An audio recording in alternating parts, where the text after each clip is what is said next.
할렐루야. 오늘의 특별 강사를 소개하겠습니다. 바로 저예요. 네, 감사하고요. 이 시간에 먼저 기도를 좀 했으면 좋겠습니다. 어제 저녁에도 기도했지만 중보 기도가 필요하신 분들이 있어요. 바로 김경주 지사님, 오늘 오후에 2시에 UCLA에서 정말 너무 심각한 수술을 하시고요. 어려운 수술을 하십니다.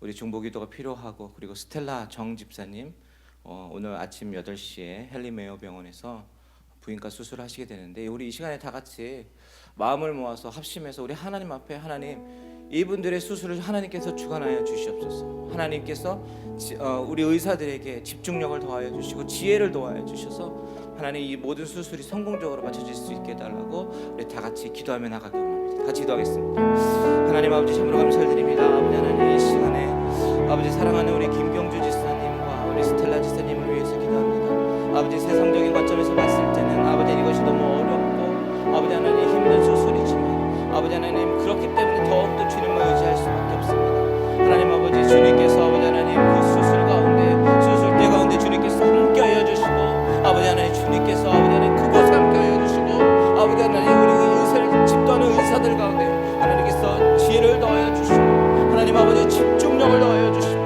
아버지 하나님 그가 할 수 있는 모든 최선을 다할 수 있도록 더하여 주시면서 아버지 하나님 이 수술 가운데 하나님께서 아버지 하나님 하셨다는 것을, 아버지 하나님 우리가 모든 것을 기도 응답을 받을 수 있도록 주님 더하여 주시옵소서. 아버지 하나님 우리 마음을 모으기 원합니다.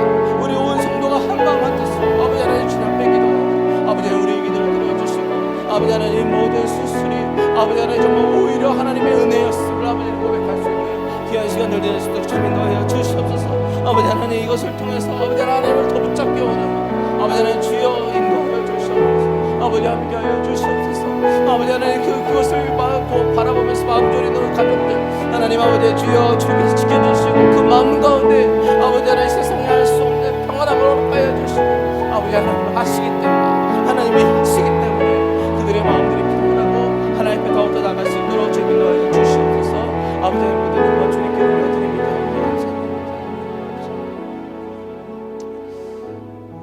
하나님, 때로는 우리 인생 가운데 안개와 같은 그런 앞을 바라볼 수 없는 그런 일들을 마주하게 됩니다. 그때마다 하나님, 우리의 힘으로 할 수 없기 때문에, 우리 능으로 감당할 수 없기 때문에 살아계신 나의 전능하신 하나님을 의지하기 원합니다. 아버지, 오늘 아침에 우리 스텔라 지사님과 김경주 지사님 수술방 가운데 우리 하나님 그곳에 친히 함께하여 주시고, 아버지 하나님께서 그 수술 집도 위에 손을 붙잡아 주셔서 아버지 모든 수술 처음부터 끝까지 우리 하나님께서 주관하여 주시옵소서. 아버지, 세상으로 바라볼 때는 너무 힘들고 어려운 수술이지만 아버지 우리가 믿음으로 온 성도가 한 마음으로 기도하오니 하나님 우리 기도를 들어주시고, 아버지 하나님 이 모든 것이 하나님의 은혜로 된 것임을 믿음으로 고백할 수 있는 귀한 간증이 있는 그런 수술이 될 수 있도록 주님 인도하여 주시옵소서. 감사드립니다. 예수님의 이름으로 기도드립니다. 아멘. 아멘. 반갑습니다. 옆 사람과 한번 인사하기 원하는데요. 참 대단하십니다. 한번 인사해 볼까요? 참 대단하십니다. 다시 한번 인사하기 원하는데요. 우리가 이제는 조금 지칠 때가 됐잖아요. 그러니까 끝까지 힘냅시다. 하루 한번 인사해 볼까요? 끝까지 힘냅시다. 끝까지 힘냅시다. 네, 감사합니다. 오늘 말씀 한번 보겠습니다. 마태복음 2장 13절에서 23절입니다. 오늘의 본문의 말씀은 마태복음 2장 13절에서 23절입니다. 제가 가진 성경은 조금 버전이 다를 수 있지만 우리 한 절씩 교독하도록 하겠습니다. 저희가 떠난 후에 주의 사자가 요셉에게 현몽하여 가로되, 헤롯이 아기를 찾아 죽이려 하니 일어나 아기와 그의 모친을 데리고 애굽으로 피하여 내가 내게 이르기까지 거기 있으라 하시니,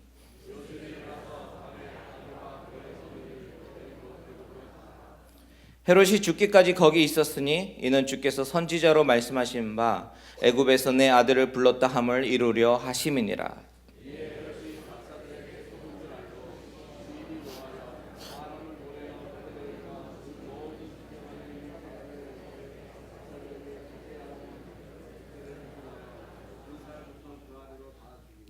이에 선지자 예레미야로 말씀하신 바 라마에서 슬퍼하며 극에 통곡하는 소리가 들리니 라헬이 그 자식을 위하여 애곡하는 것이라.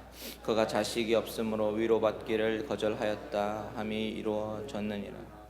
헤롯이 죽은 후에 주의 사자가 애굽에서 요셉에게 현몽하여 가로되 일어나 아기와 그 모친을 데리고 이스라엘 땅으로 가라. 아기의 목숨을 찾던 자들이 죽었느니라 하시니 요셉이 일어나 아기와 그 모친을 데리고 이스라엘 땅으로 돌아오니라. 그러나 아킬라오가 그 부친 헤롯을 이어 유대의 임금됨을 듣고 거기로 가기를 무서워하더니 꿈에 지시하심을 받아 갈릴리 지방으로, 다 같이 읽겠습니다. 나사렛이란 동네에 와서 사니 이는 선지자로 하신 말씀에 나사렛 사람이라 칭하리라 하심을 이루려 함이로라. 아멘. 아멘. 오늘 저는 고난과 위협에도 하나님의 뜻은 성취됩니다 라는 제목으로 하나님의 말씀과 은혜를 나누기로 원합니다. 며칠 전 일이었어요. 제가 한 집사님을 만났습니다. 한 집사님과 만나서 이야기를 나누었는데 이야기의 내용은 미국에 이민 온 이야기였습니다. 그 집사님은 한국에서 참 잘 나가던 직장을 다 집어던지고 미국으로 오셨어요. 미국의 부푼 꿈을 안고 미국에 오셨는데 정작 이민 생활이 녹록지 않지 않습니까? 녹록지 않았다라는 이야기입니다. 여러분들도 다 경험하셨고요. 그리고 경험하고 계시지만 이민 생활이라는 거 참 쉽지 않습니다. 그렇죠? 문화도 다르고 언어도 다른 곳에서 잡초처럼 살아남아야 하는 것이 이민 생활인 것 같습니다. 우리는 낯선 땅에 삶을 일궈가는 이민자들입니다. 더더군다나 아마도 30년, 40년 전에 오신 분들은 더욱더 힘들었을 것 같아요. 한국 사람들이 거의 없었던 시절이었기 때문에 적응하는 데 더 힘들었을 것입니다. 그래서 할 수 있는 일이 무엇이겠습니까? 접시 닦기, 청소, 일용직, 리커스토어, 이렇게 남들이 하기 싫어하는 일들을 이민 생활의 밑바닥부터 경험하면서 이렇게 이뤄오신 분들이 있습니다. 어떨 때는 모멸감도 견뎌야 했습니다. 어떨 때는 영어를 잘 못 알아들어서 애먹은 경우도 정말 많을 것입니다. 이렇게 저렇게 힘든 이민 생활을 해오셨어요. 언어의 문제, 신분의 문제, 정말 앞이 막막하고 다시 한국에 돌아가야 되나 고민한 적이 한두 번이 아니었을 것입니다. 그런 가운데 지금 이렇게 이민 생활을 이루며 살아올 수 있는 것, 이 모든 것이 하나님의 은혜인 줄 믿습니다. 그 지사님이랑 이야기를 하면서요, 그동안 이민 생활하면서 경험했던 육체적인 고생, 그리고 남들이 알지 못하는 그런 마음고생, 그 모든 것이 공감되는 이야기였어요. 그 공감대가 형성되는 이유는 바로 우리가 다 경험했고 경험하고 있는 이야기이기 때문인 것 같습니다. 이민 이야기를 마치 소설처럼 드라마처럼 이렇게 듣다가 갑자기 이런 질문을 하게 됐어요. 집사님, 그때 고생할 때 일이 잘 풀리고 만약에 정착이 쉽게 되었다면 이렇게 예수님 믿게 되었을까요? 이렇게 물어봤어요. 그랬더니 그 집사님 잠깐 머뭇거리시더니 대답이 아니요. 아마도 교회 안 다녔을 것 같아요 라고 얘기합니다. 그러면 에브리데이 교회도 만나지 못했을 거고 구원도 못 얻었을 거라고. 지금 와서 지난 날을 회상해 보니까 그때 고생이 있었기 때문에 하나님을 찾을 수 있었고 믿음 생활을 할 수 있었다라는 것이죠. 여러분, 이 이야기가 비단 이 집사님의 이야기입니까? 혹시 여러분의 이야기는 아닙니까? 만일 여러분의 어려움과 고난 그리고 그런 상황들을 통해서 하나님께 부르짖었고 그 부르짖을 때 하나님께서 주신 은혜가 있었고 이런 것들을 경험하셨다면 여러분 꼭 기억하셔야 될 것이 있는데, 그것은 뭐냐면 하나님의 놀라운 계획과 섭리, 그리고 계획과 섭리가 여러분들의 인생을 통해서 이루어지고 있다는 것을 믿으셔야 됩니다. 그때 당시에는 알지 못해요. 하나님과 계획과 섭리를 알지 못해요. 그지만 몇 년 지나고 나니까 그때 그래서 내가 주님을 알게 되었지. 그때 내가 그래서 주님을 더 붙잡을 수 있었지 라고 깨닫게 되는 거예요. 하나님은 이미 큰 그림을 그리시고 하나님의 계획 가운데 한 단계 한 단계 우리를 인도하시는데, 그 당시 그 상황 가운데 있는 우리는 그것이 하나님의 섭리였는지 하나님의 인도하심인지 알지 못하는 거죠. 제가 무슨 이야기를 하려고 하는 거냐면, 오늘 본문을 통해서 하나님께서 말씀하시는 것은 어떤 상황 가운데서도 하나님의 뜻은 성취된다라는 말씀을 해주시고 계세요. 이것이 오늘 설교의 메인 포인트입니다. 그래서 제목이 뭡니까? 오늘 생명의 삶 본문의 제목이 고난과 위협에도 하나님의 뜻은 성취됩니다 라고 되어 있어요. 오늘 다른 건 다 기억 못해도요, 어떤 상황 가운데, 어떤 어려운 가운데서도 하나님의 뜻은 성취된다, 그것만 꼭 기억하고 돌아가셨으면 좋겠습니다. 오늘 본문 한번 보겠습니다. 오늘 본문의 내용을 보면요, 동방 박사가 떠난 이후의 이야기입니다. 하나님의 사자가 나타났어요. 요셉에게 나타나서 말씀하시기를 애굽으로 피하여 거기 있으라 라고 이야기를 하는 거예요. 그래서 요셉은 가족들을 데리고 애굽으로 갑니다. 피신 가죠. 그러다가 20절에서 뭐라고 말씀하세요? 일어나 아기와 그의 어머니를 데리고 이스라엘 땅으로 가라. 아기의 목숨을 찾던 자들이 죽었느니라 하시니, 헤롯이 죽고요, 이스라엘로 돌아가는 그런 새로운 디렉션이 하나님으로부터 왔습니다. 그러다가 22절에 아켈라오가 왕이 되었다는 이야기를 듣게 됩니다. 아켈라오는 정말 역사적으로 봤을 때 정말 잔인하고 최악의 왕이었습니다.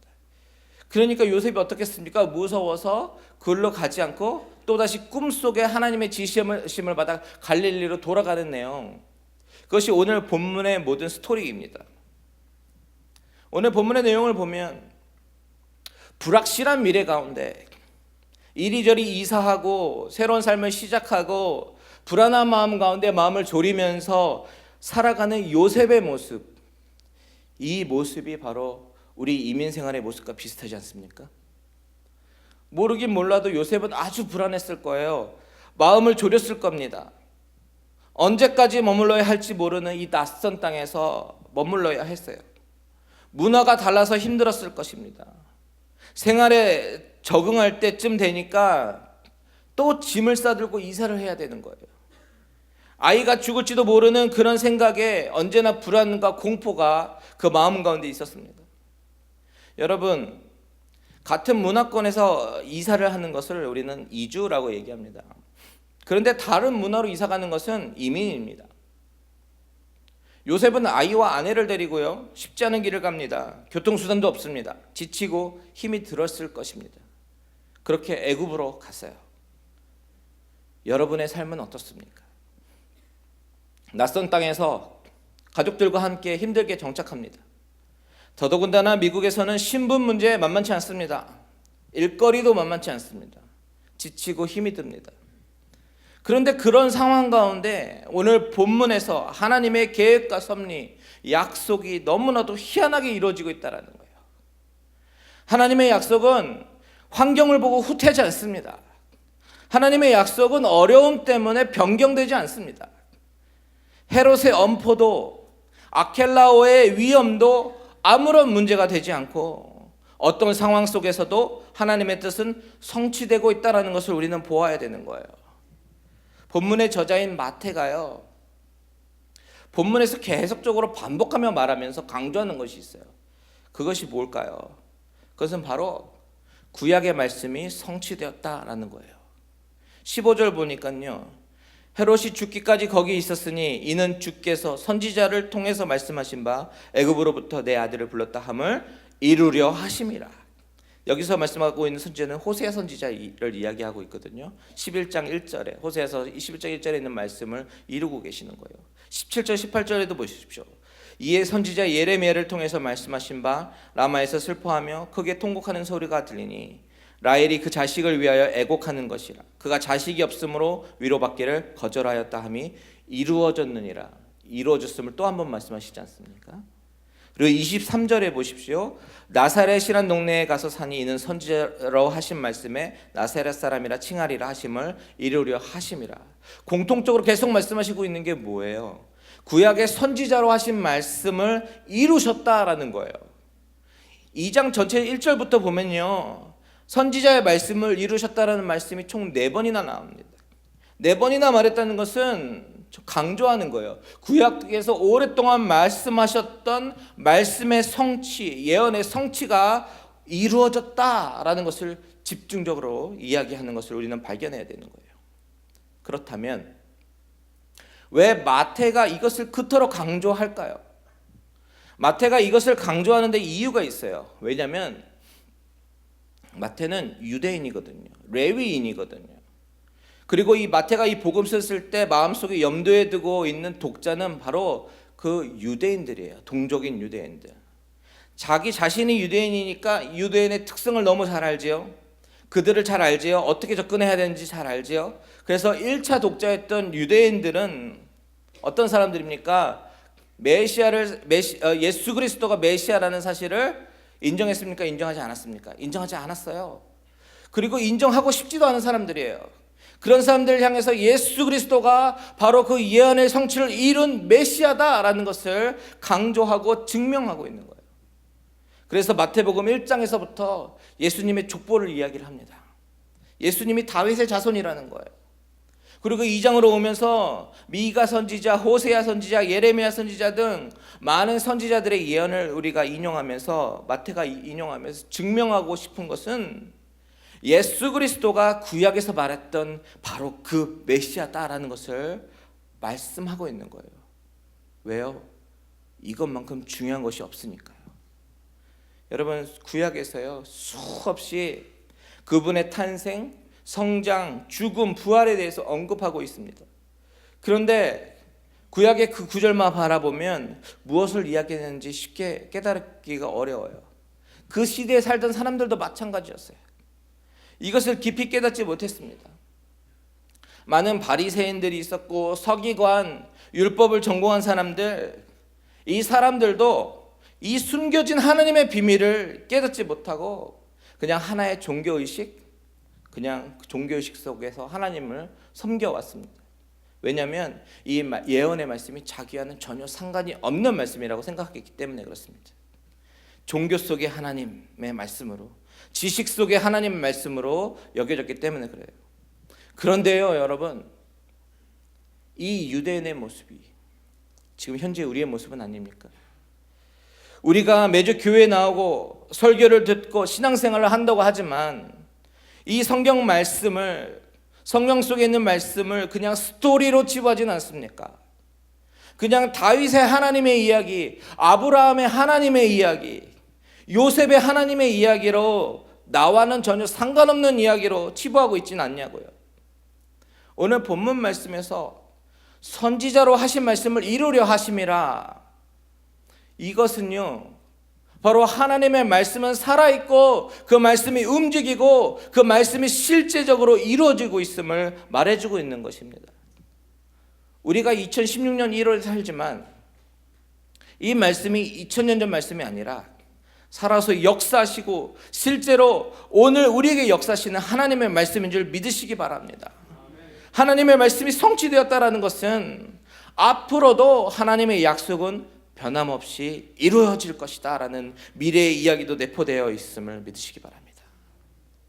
그런 믿음을 가지시면요, 그런 예수님께서 가르치셨던 그 말씀이 당시 그 사람들에게 가르치는 과거의 말씀이 아니라 지금 나에게 가르치시고 살아있고 운동력이 있는 말씀이 되는 거예요. 그런 믿음을 가지시면 예수님께서 치유하신 기적이 오늘날 우리 삶 가운데서도 실제적으로 일어날 수 있는 사건임을 믿게 되는 거예요.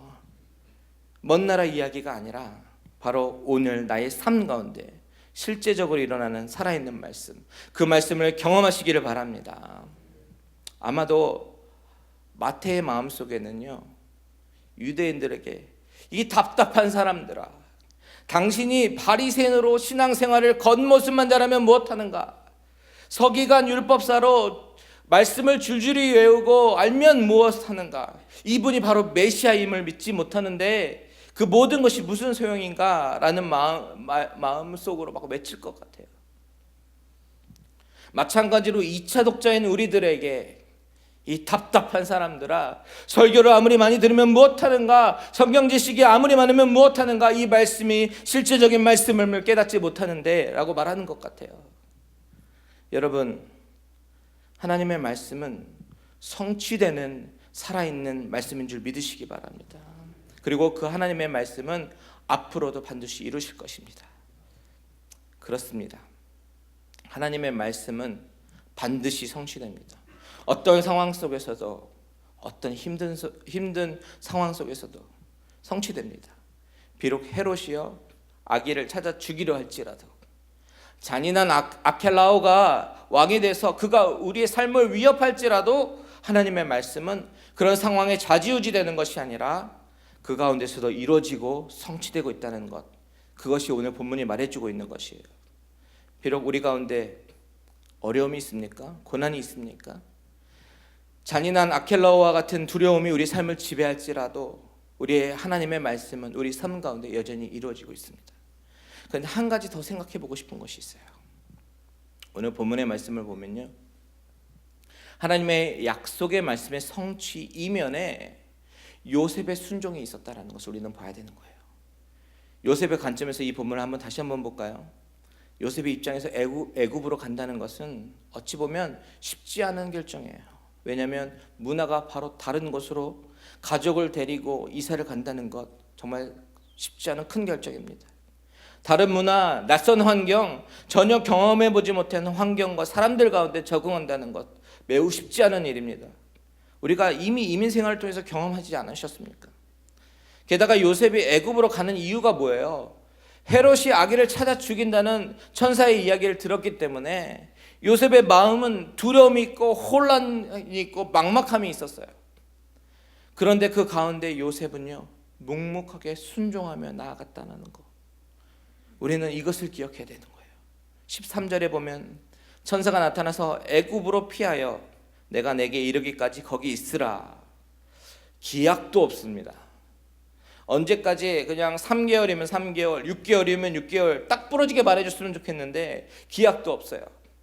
이 생활이 언제까지 이어질지 모르는 그런 막막함이 요셉의 마음을 힘들게 만들었을 거예요. 그리고 20절에 이제 이스라엘로 가도 된다라고 말해서 가려고 했더니만 22절에 보니까 꿈에 또 지시하심을 받아 갈릴리 지방으로 갔다라고 합니다. 여러분, 하나님은 여러분 한 사람 한 사람 인생 가운데 정말 전체적인 큰 그림을 가지고 계시지만, 계획과 섭리를 가지고 계시지만 그것을 한꺼번에 보여주시진 않아요. 우리 마음 같아서는 자동차 내비게이션처럼 0.5마일 가서 우회전하고 그리고 또 2마일 가서 좌회전하고 목적지까지 큰 그림을 보여줬으면 좋겠는데, 하나님은 오직 한 단계만 말씀하세요. 한 단계 말씀하시고 순종해서 거기까지 도달하면 하나님이 또 다른 길을 열어주시고 또 다른 디렉션을 주세요. 요셉의 경우가 바로 그런 경우죠. 애초부터 애굽에 가서 3개월을 있다가 이스라엘 가는 도중에 길을 바꿔서 갈릴리로 갔다가 나사렛 동네로 가서 그리고 이스라엘에 돌아오고, 이런 전체적인 스토리를 하나님께서 말씀해 주셨으면 좋겠는데 오늘 본문은 그렇게 말씀하시지 않거든요. 그런데 요셉을 보십시오. 우리가 주목해야 보아야 할 것은 요셉의 순종이에요. 묵묵히 순종하잖아요. 그 순종으로 인해서 하나님의 언약의 성취에 밑거름이 된 줄 믿습니다. 그 순종이 예수 그리스도의 구속 사역의 한 축을 담당한 것임을 믿으시기 바랍니다. 오늘 본문 말씀을 통해서 주님께서 우리에게 요청하시는 것이 있는데 무엇입니까? 바로 순종입니다. 하나님의 약속과 말씀이 성취되는 데 있어서 순종이 밑거름이 된다는 것을 우리는 믿어야 됩니다. 순종이 제사보다 낫다고 그랬잖아요. 미래를 알 수 없지만 아까 찬양했던 것처럼 안개가 날 가리워 내 믿음이 흔들리려 할 때, 그 막막하지만 두렵지만 하나님이 모든 것을 인도하신다고 믿고 순종하는 믿음, 이런 믿음을 가지시기를 주님의 이름으로 축원드립니다. 아멘. 이 시간에 찬양 다시 한번 하고 기도하기를 원합니다. 이 찬양을 바라보면요, 가사가 주는 나의 힘이 되시고 주는 나의 도움이 되신다고, 믿음으로 순종의 예배를 드리겠다고 다짐하는 그런 찬양입니다. 이 찬양이 우리의 고백이 되기를 원합니다. 다시 한번 다 같이 찬양하며 기도하기를 원합니다. 안개가 날 가리워 내 믿음 흔들리려 할 때 나 주님께 나아가네. 주님은 산 같아서 여전히 그 자리에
여러분 지금 안개 같은 삶을 살고 있습니까? 어려운 가운데 있습니까? 미래를 알 수 없는 그런 두려움과 공포 속에 있습니까? 어떻게 나아가야 될지 모르고 하나님의 뜻이 어디인지 몰라서 방황하고 계십니까? 그렇다면 이 시간에 다 같이 우리 주님을 붙잡으며 부르짖으며 나아가길 원합니다. 하나님께서 모든 계획을 갖고 계십니다. 선한 계획을 갖고 계십니다. 그 하나님은 여러분을 통해서 그 계획을 이루기를 원하세요. 그 하나님 앞에 우리가 붙잡고 나아가길 원합니다. 이 시간에 주여 다 같이 삼창하시면서 하나님 내가 주님을 의지합니다. 내가 주님 앞에 순종하며 나아가길 원합니다. 다 같이 기도하며 나아가길 원합니다. 다 같이 기도하겠습니다. 주여 주여